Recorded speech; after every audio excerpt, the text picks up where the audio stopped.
ನಮಸ್ತೆ ಎಲ್ರಿಗೂ. ಇವತ್ತು ನಾನು ಒಮಾನ್ ದೇಶದಲ್ಲಿರುವಂತಹ ಇನ್ನೊಂದು ಹಿಂದೂ ಟೆಂಪಲ್, ಅಂದರೆ ನಾನು ನಿಮಗೆ ಪ್ರೀವಿಯಸ್ ವೀಡಿಯೋದಲ್ಲೇ ಹೇಳಿದ್ದೆ, ಒಮಾನ್ ದೇಶದಲ್ಲಿ 2 ಹಿಂದೂ ದೇವಸ್ಥಾನಗಳಿದೆ. ಅದರಲ್ಲಿ ಕೃಷ್ಣನ ದೇವಸ್ಥಾನ ಒಂದು, ಇನ್ನೊಂದು ಶಿವನ ದೇವಸ್ಥಾನ. ಕೃಷ್ಣನ ದೇವಸ್ಥಾನನ ನಂದು ಹಳೆ ವೀಡಿಯೋಗಳಲ್ಲಿ ನೀವು ನೋಡಿರ್ತೀರ. ಇವತ್ತು ನಾನು ಶಿವನ ದೇವಸ್ಥಾನಕ್ಕೆ ಹೋಗ್ತಾ ಇದ್ದೀನಿ. ಇಲ್ಲಿರುವಂಥ ಶಿವನ ದೇವಸ್ಥಾನ ಹೇಗಿದೆ ಅನ್ನೋದನ್ನು ನಾನು ನಿಮಗೆ ಈ ವಿಡಿಯೋದಲ್ಲಿ ತೋರಿಸ್ತೀನಿ.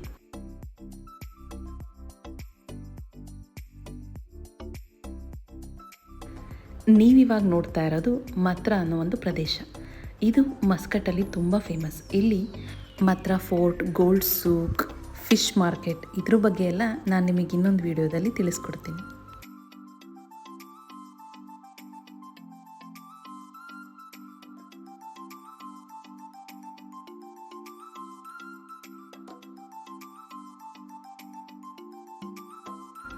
ನವಂಬರ್ 18 ಒಮಾನ್ನಲ್ಲಿ 54th ನ್ಯಾಷನಲ್ ಡೇನ ಸೆಲೆಬ್ರೇಟ್ ಮಾಡ್ತಾ ಇದ್ದಾರೆ. ಹಾಗಾಗಿ ಒಮಾನ್ ದೇಶದ ಫ್ಲ್ಯಾಗ್ನ ಈ ಥರ ಎಲ್ಲ ಕಡೆನೂ ಹಾಕಿದ್ದಾರೆ. ಆಲ್ಮೋಸ್ಟ್ ಎಲ್ಲ ಮೇನ್ ರೋಡ್ಗಳಲ್ಲೂ ನಾವು ದೇಶದ ಫ್ಲ್ಯಾಗ್ನ ಈ ಥರ ನೋಡ್ಬೋದು. ನೋಡಿ ಎಷ್ಟು ಚೆನ್ನಾಗಿ ಕಾಣಿಸ್ತಾ ಇದೆ ಅಲ್ವಾ? ಹಾಗೆ ಇಲ್ಲಿನ ರೋಡು ಸಹ ಅಷ್ಟೇ ನೀಟಾಗಿರುತ್ತೆ. ಇಲ್ಲಿ ರೋಡ್ ಸೈಡ್ ಲಾನ್ ಮೇಂಟೈನ್ ಮಾಡೋದಾಗಿರ್ಬೋದು, ಎಲ್ಲನೂ ತುಂಬ ಚೆನ್ನಾಗಿ ಮಾಡಿರ್ತಾರೆ. ನಾವಿವತ್ತು ಹೋಗ್ತಾ ಇರೋ ಹಿಂದೂ ದೇವಸ್ಥಾನ ಈ ಗಾಲ್ಫ್ ರೀಜನಲ್ಲಿ, ಅಂದರೆ ಮಿಡ್ಲ್ ಈಸ್ಟ್ ರೀಜನ್ಗಳಲ್ಲೇ ತುಂಬ ಹಳೆಯ ಹಿಂದೂ ದೇವಸ್ಥಾನ ಅಂತೆ.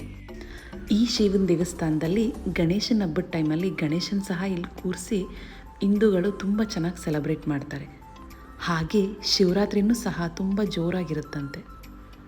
ನೀವಿಲ್ಲಿ ರೋಡ್ ಸೈಡಲ್ಲೆಲ್ಲ ನೋಡ್ತಾ ಇರ್ಬೋದು, ಇದೆಲ್ಲ ಡೇಟ್ಸ್ ಮರಗಳು.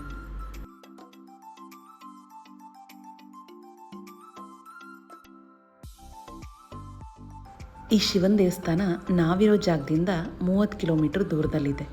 ಇಲ್ಲೆಲ್ಲ ಅಷ್ಟೊಂದೇನು ಟ್ರಾಫಿಕ್ ಇರೋದಿಲ್ಲ, ಹಾಗಾಗಿ ಬರೋದಕ್ಕೂ ಏನಷ್ಟು ಲೇಟ್ ಅಂತ ಅನಿಸಲ್ಲ. ತುಂಬ ಬೇಗ ಬಂದು ರೀಚ್ ಆಗ್ತೀವಿ. ಇಲ್ಲಿ ನೋಡಿ, ನೀವಿವಾಗ ನೋಡ್ತಾ ಇದ್ದೀರಲ್ವ, ಇದೇ ಶಿವನ ದೇವಸ್ಥಾನ.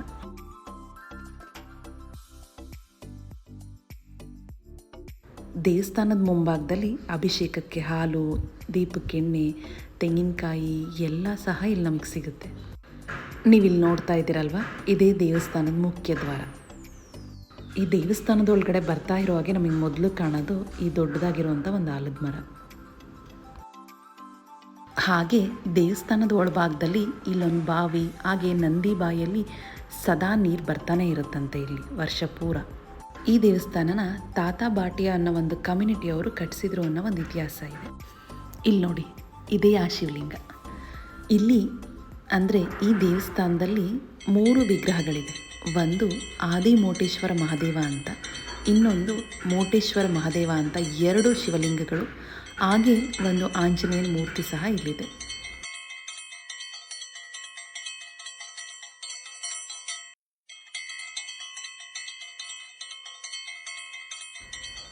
ಇದು ಆಂಜನೇಯನ ಮೂರ್ತಿ. ಈ ದೇವಸ್ಥಾನಕ್ಕೆ 2018ರಲ್ಲಿ ಶ್ರೀ ನರೇಂದ್ರ ಮೋದಿಯವರು ಸಹ ಭೇಟಿ ನೀಡಿದ್ರಂತೆ. ಈ ದೇವಸ್ಥಾನನ ಉತ್ತರ ಭಾರತದ ಶೈಲಿಯಲ್ಲಿ ನಿರ್ಮಿಸಿದ್ದಾರೆ. ಹಾಗೆ ಇಲ್ಲಿ ನಡೆಯೋ ಪೂಜೆ ಸಹ ಉತ್ತರ ಭಾರತದ ಸಂಪ್ರದಾಯದ ಪ್ರಕಾರನೇ. ಈ ವಿಡಿಯೋ ನಿಮ್ಗೆ ಇಷ್ಟ ಆಗಿದೆ ಅಂತ ಅಂದ್ಕೊಂಡಿದ್ದೀನಿ. ಮತ್ತೆ ಮುಂದಿನ ವಿಡಿಯೋದಲ್ಲಿ ಸಿಗೋಣ. ಅಲ್ಲಿವರೆಗೂ ನಮಸ್ತೆ.